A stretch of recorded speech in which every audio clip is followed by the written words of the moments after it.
Hey YouTube, it's Moogle847, and let me tell you what, I've decided we will do another review for the Moogle Cafe here. Give you another helping of my fun little movie ideas. Basically, I decided to do, since it's been a while since I've done this, I'm going to do kind of a compilation one.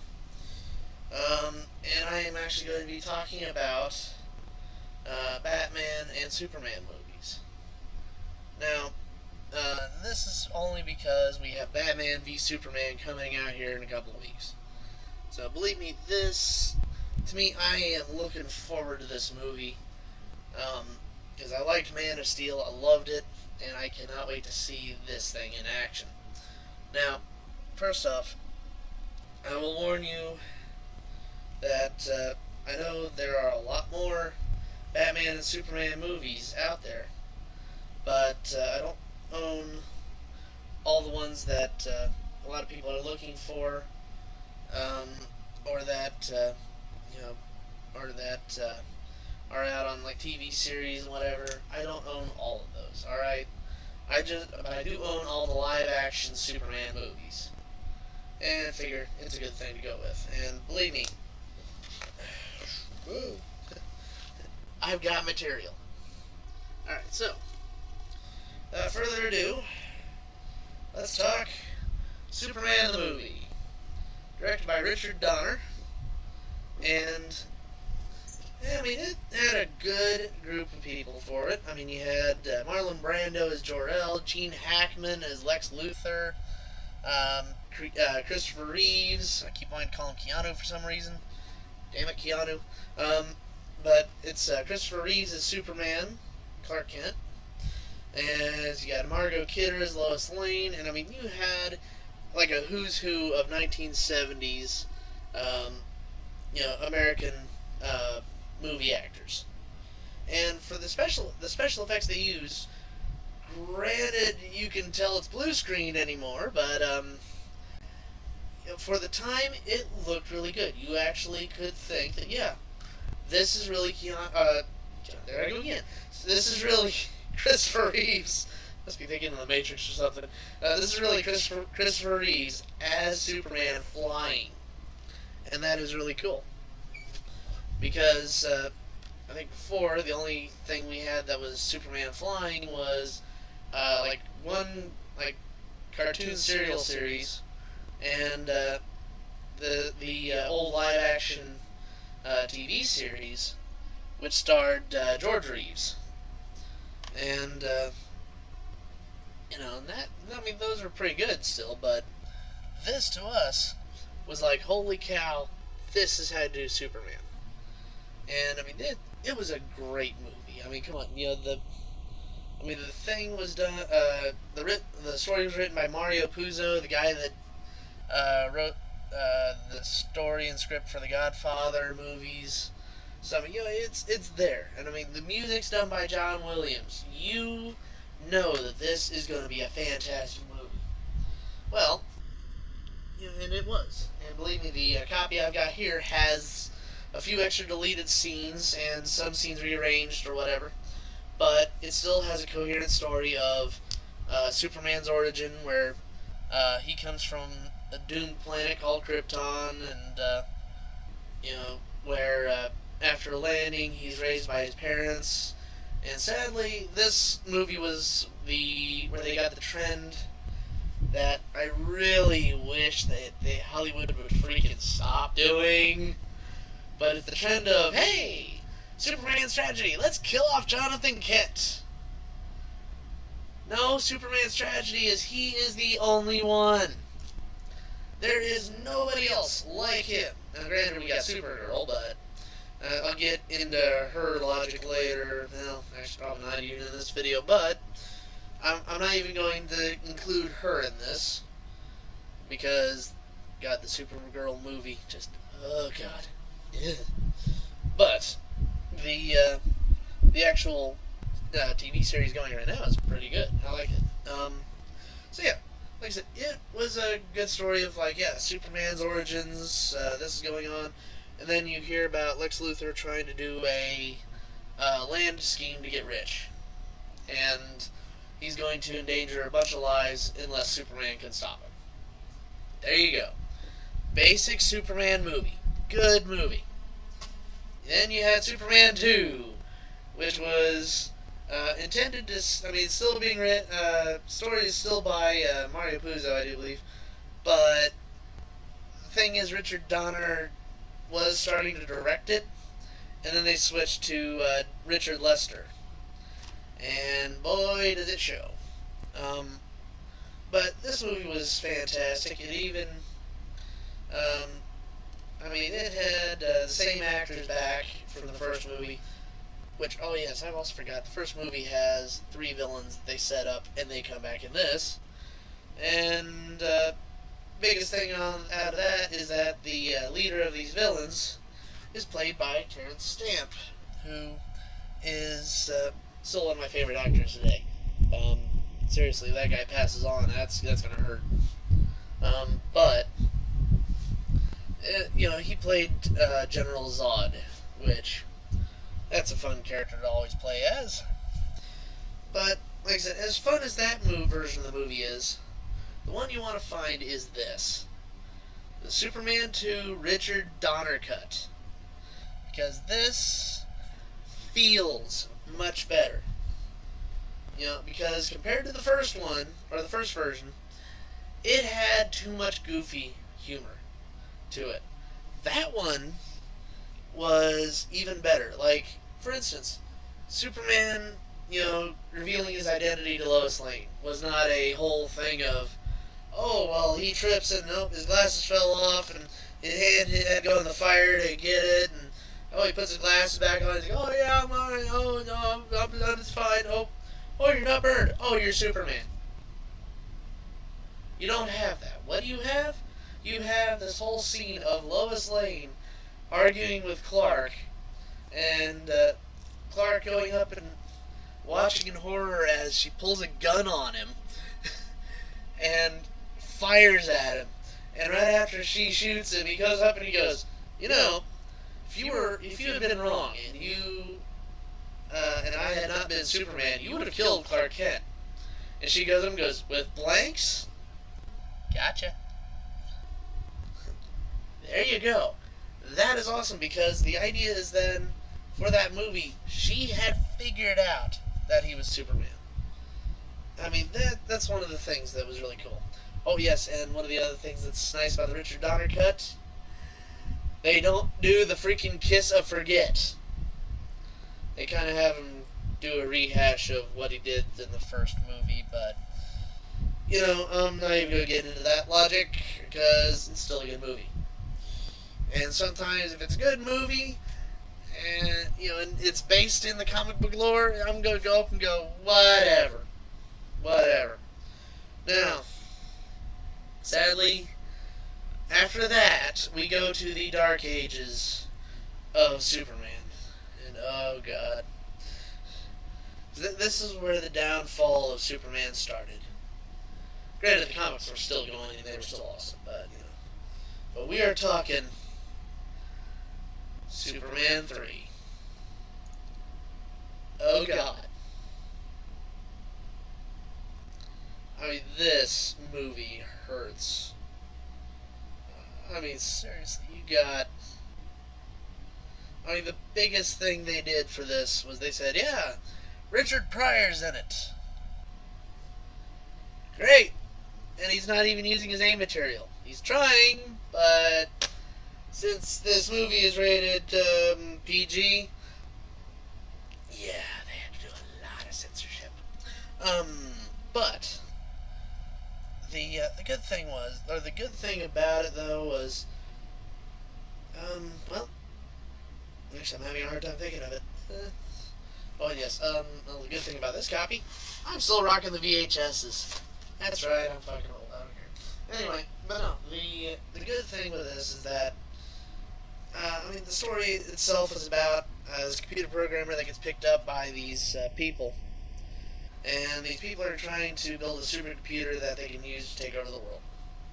Okay, hey, it's not General Zod, and it's not Lex Luthor, so sure, bring it on. Well,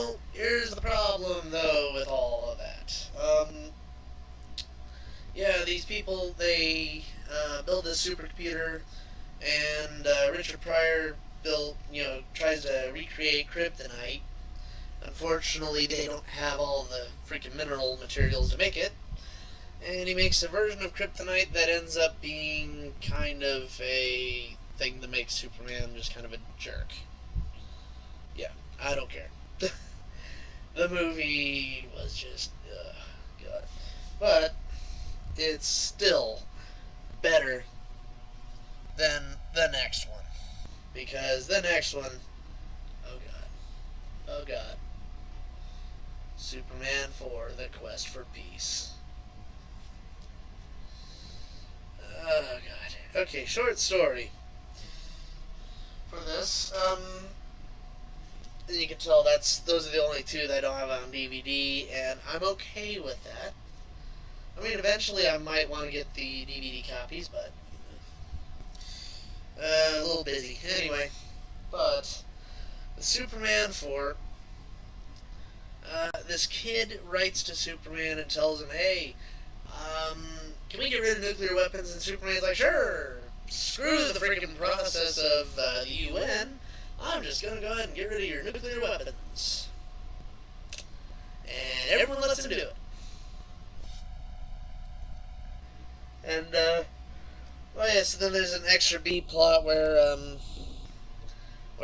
Lex Luthor is, trying to go up and, or steals a piece of Superman's hair and uses that to create a genetic clone kind of thing, and have a whole fighting and all this crap. It's just don't worry about it. Just don't worry about it at all. Alright, that movie was just garbage. But sadly, it was the last one that Christopher Reeves did before his sad horse riding accident that paralyzed him. But then we went to Superman Returns, which, yes, I got 2 copies just because I picked up one, and then my folks picked up a different one for me. But at least the one I picked up was the 2-disc special edition, and the other one was the standard. And that's fine. But that's awesome. Still a thought that counts. But, and I still love that copy anyway. But, that movie, you had Bryan Singer decided he wanted to do a Superman movie after 2 X-Men films that were really good. And they went up and they got Brandon Routh playing Superman. And, I mean, you had Kevin Spacey as Lex Luthor. And, I liked the story. Because, yes, it's the story of Superman after being gone for 5 years, coming back, finding out that Lois Lane had moved on. That she didn't wait for him to come back. And that she had a child. And then there's this whole thing of Lex Luthor is still running, or is now loose and trying to do another land scheme and this, that, and the other. And, I like the ideas. But, and I mean, the execution was passable. But, I mean, I liked the special effects for it, but it still had a few problems. Mainly the fact that instead of trying to let Bryan Singer do a new Superman movie, they had decided to say that movie was still coming off of the last 4. And, oh God, no, you do not do that. Especially since the 5 years that passed. Yeah, you went from 70s, 80s to 2005 or 6 or whatever the year the thing came out. What does it even say?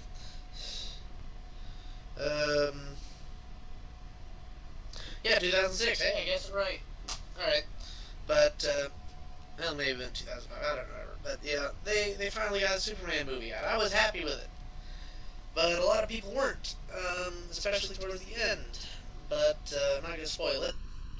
So trust me, I'm wanting you people to watch these for yourselves. But the thing is, with that movie, it just it spoke to me on the fact that the movie was kind of an allegory to the actual Superman movie franchise, where it's like, yes, everything's great. He shows up, everyone's impressed, and then you're seeing a little bit of darkness happening, and then it just kind of dies off. But then at the end, yep, there it is, it's back. It's just there. But sadly, it didn't catch on, which is too bad, because I thought Brandon Routh made a great Superman. Well, now he's doing a very good job as Captain Atom, so I'll let that slide. Excuse me. But then here, a few years ago, we had, about a while back, we had a new Superman movie that happened, and that one was called Man of Steel. Man of Steel ended up happening because, it was basically being supervised by Chris Nolan, who had just gotten done with his Dark Knight trilogy, with his Batman trilogy. Right after he did this, he started getting this team together to write a Superman movie, and it had the same kind of dark tone to it, kind of. And he ended up grabbing Zack Snyder to direct it, and I like it. I think it's a fantastic movie. I know there's some people that didn't like a few things, like there is a point where Superman kills. Well, here's the thing. I don't have a problem with Superman doing that, especially if it's something where it's like, yeah, he ended up killing, and then this leads to him going up and saying, I will never do that again. I will never do that again. And it's like, yes, this is how, if you go up and you just have him state a template, without showing a lot of the growth to the template, it kind of kills the whole thing. But the good thing, at least with this, is the movie actually told Superman the way I wanted someone to tell Superman. And that was that, yes, he is the only one of his kind. He is the only one. He feels alone in the universe and on the entire planet Earth. He hates it. And he hates the fact that, yeah, he's got these powers that, yeah, he uses them for good, but if he's not careful, he can just completely tear someone apart trying to shake their hand. He doesn't like that. He just wants to be another guy. Just wants to be another one of the bros. That's all it is. That's Superman's tragedy. He can't figure out where to fit in, and this movie conveyed that perfectly. Thank you, Zack Snyder. There are still some points I'm still wondering about, but, And I know that everyone goes off on the product placement, but let's face it. Do you really care? It's not like you can... I'm still waiting for them to joke around next time, or when they show Rebuilt Metropolis, and there's like 4 Starbucks on the same corner. Just so that way we can do the joke of, yeah, there's a Starbucks everywhere. Because, yes, that's how the freaking country works. You got product placement everywhere. You can't get away from it. So, like I said, all the people that keep complaining, like, oh, yeah, they had to plug in IHOP, they had to plug in Sears, they had to do this, that, and it's like, so? They plugged in Sears because, hey, Martha works for Sears. Her husband's dead. She has to pay bills. That's understandable. So, that's the way it works for me. But, I know, there's just so many people that got real pissed at it. I loved it. I thought the special effects were really good. Was a bit of bad physics at one point, but I'm just gonna wave past it. But, like I said, after all this work, talking about Superman, like I said, I really cannot wait to see Batman versus Batman v Superman. And also the fact that they are still planning on doing Man of Steel 2. Batman v Superman is not Man of Steel 2. This is almost like... This would almost be like Man of Steel Part 2. Dawn of Justice. You know. But, and believe me, like I said, I really, you know, am a huge fan of Superman. I mean, come on, like, seriously. That's my Death and Return of Superman collection right there. So, like I said, I know a lot of it. And, oh yes, something else I should point out, just because I'm sure some people might get curious of this. Out of my 4 or so people. But, yeah, some people might be curious as to what my thoughts and feelings were towards the, the one trailer that featured a shot of Doomsday. Well, here's the thing. As much as everybody sat there going, oh, they gave away the movie, I went up and went, no. No, they didn't. There's still stuff they haven't shown off yet. And, you know, Doomsday in this movie does not matter to me. I know a lot of people are like, oh, they should have shown Doomsday, oh, blah, blah. And it's like, no. I'm okay with it, because here's the deal. I look at this as Doomsday version 1. This is not the true Doomsday. The true Doomsday is still buried in the dirt somewhere after being killed on another planet and being shot to Earth. He's still out there. This is not Doomsday. This is reanimated General Zod. This is not the true Doomsday. Because the true Doomsday, well, one, the true Doomsday doesn't use heat vision.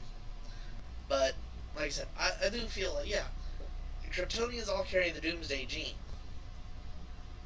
Especially if they are the genetically enhanced, Kryptonians.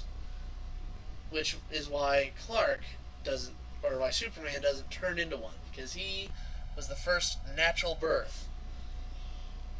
He didn't have all the genetic stuff done that says, yes, you will be this. He didn't have that. He just was there. You know, he can create his own path. But, like I said, so for everybody that's complaining about Doomsday, I keep saying, this is Doomsday version 1. Real Doomsday is still out there. Don't worry about it. Just go over, enjoy the movie. And let's face it, Ben Affleck is actually redeeming everybody to the way this works, so, or the way Batman looks, or even worse, or the fact that he's redeeming himself after Daredevil.